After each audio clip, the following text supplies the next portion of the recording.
मुख्यमंत्री देवेंद्र फडणवीस, महसूल मंत्री चंद्रशेखर बावनकुळे आणि आमदार देवेंद्र कोठे यांचे अभिनंदन, कारण त्यांच्यामुळे सोलापुरातील B2 जमिनीचा प्रश्न मार्गी लागला आहे. सोलापूरचे नेते मुख्यमंत्री झाल्यावरही B2चा प्रश्न सोडवला गेला नव्हता, पण मुख्यमंत्री फडणवीस, महसूल मंत्री बावनकुळे यांनी B2चा प्रश्न मार्गी लावला आहे. आम्ही जो शब्द दिला तो प्रत्येक शब्द आम्ही पूर्ण करू, असेही पालकमंत्री जयकुमार गोरे यांनी सांगितले. सोलापूर जिल्हा नियोजन समितीच्या बैठकीनंतर माध्यमांशी बोलताना त्यांनी विविध विषयांवर भाष्य केले. ते म्हणाले, सोलापूरमधील B2 जमीनधारकांना 1989च्या रेडी रिकनर दराप्रमाणे 2.5% शुल्क भरून मालकी हक्क मिळणार आहेत. B2च्या प्रश्नाबाबत कॅम्प लावून हा विषय मार्गी लावावेत. जो शब्द दिला तो प्रत्येक शब्द आम्ही पूर्ण करू. IT पार्कच्या जागेबाबत प्रश्न उपस्थित केला होता, मात्र जी जागा ठरली तिथेच IT पार्क होणार आहे. विमान सेवेबाबत व्हिजिबिलिटीची अडचण नाही. किमान कंपनीने स्वतःच्या फायद्यासाठी ते कारण दिले होते, त्यामुळे कंपनीला नोटीस काढण्यात आली आहे. कंपनीने विमान सेवा सुरू करावी असे आदेश दिले आहेत. सध्याच्या कंपनीने विमान सेवा सुरू केली नाही तर दुसऱ्या कंपनीला काम देऊ असा इशाराही गोरेंनी दिला.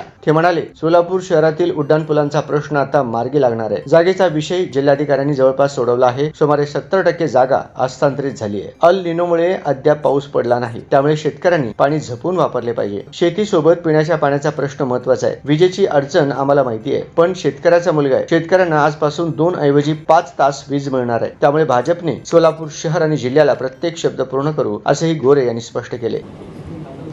त्या आराखड्याच्या अनुषंगानं आज कामाचाही आराखडा आजच्या बैठकीमध्ये मंजूर केला. जिल्ह्यातल्या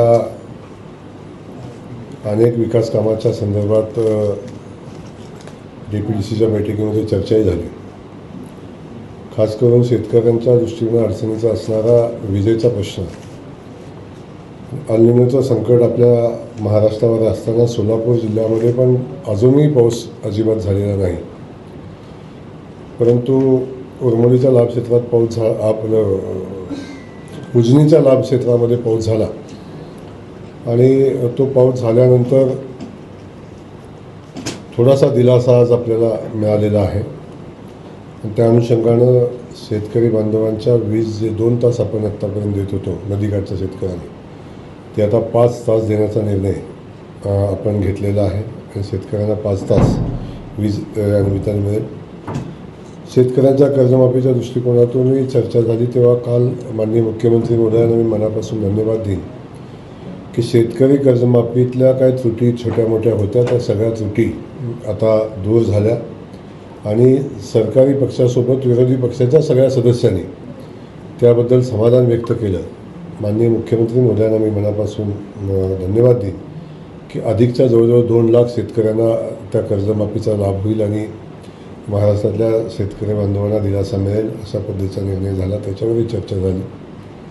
आपल्या सगळ्यांच्या उपस्थितीमध्ये जिल्ह्यातल्या प्रत्येक विकास कामाच्या बाबतीत चर्चा होत असताना खास करून मला मनापासून माननीय मुख्यमंत्री महोदय आदरणीय बावनकुळे साहेब यांना मनापासून धन्यवाद द्यायचा आहे आणि खास करून देवेंद्र कोटेजींच्या पाठपुराव्याचे मनापासून या ठिकाणी कौतुक मला करायचं आहे की सोलापूर शहराचा जो B2चा विषय होता, गेल्या पिढ्यानपिढ्याचा प्रश्न आहे. 100 वर्षाच्या अगोदरचा आहे का त्यानंतरचा आहे, तर मला वाटते खूप दिवसापासूनचा विषय आहे. त्या विषयाला खऱ्या अर्थानं या शहराचं मुख्यमंत्री या शहराचे झाल्यावर सुद्धा त्या प्रश्नाला न्याय मिळाला नव्हता. परंतु माननीय मुख्यमंत्री महोदयांनी, माननीय बावनकुळे साहेबांनी महापालिकेच्या निवडणुकीच्या अनुषंगानं जेव्हा आमची चर्चा झाली तेव्हा आम्हाला शब्द दिला होता की या 9,000 कुटुंबाचा जो प्रश्न आहे, म्हणजे जागेचा व्यवहार झालेला असतानासुद्धा त्यांना ज्या प्रचंड मोठ्या अडचणी मालकीत्वाच्या होत्या, त्या सगळ्या अडचणी संपलेल्या आहेत आणि 1987च्या जो रेडी रेकनर होता, बरोबर ना, 1989 जो पहिला रेडी रेकनर होता, त्या रेडी रेकनरच्या 2.5% पैसे, म्हणजे साधारण नॉमिनल 500, 1000, कुठं 700, 200 अशा पद्धतीचा आकारणी त्याला होईल. तेवढ्या रकमेमध्ये आता स्वामित्वाचा दाखला, मालकीत्वाचा दाखला आता यांना मिळेल. ते कर्ज घेणं, बाकी नवीन बांधकाम करणं, बाकी सगळ्या विषय म्हणजे जवळजवळ 9,000 कुटुंबांना आजपर्यंत मी या घराचा मालक आहे का नाही याबद्दल, या जमिनीचा मालक आहे का नाही याबद्दल असणारा जी शंका होती ती आता संपली आणि त्यांना मालकीत्व मिळेल. त्यासाठी कलेक्टर महोदयांना आणि आयुक्तांना माझ्या सूचना आहेत की आपण थोडंसं वारीतनं फ्री झाल्यानंतर SIRमधनं फ्री झाल्यानंतर आपण त्याचे कॅम्प लावून हे काम पूर्णत्वाला नेण्याची आवश्यकता आहे. सोलापूर शहरामध्ये कॅम्प लावून या 9,000 कुटुंबाचा विषय आपण कायमचा मार्गी लावणार आहोत.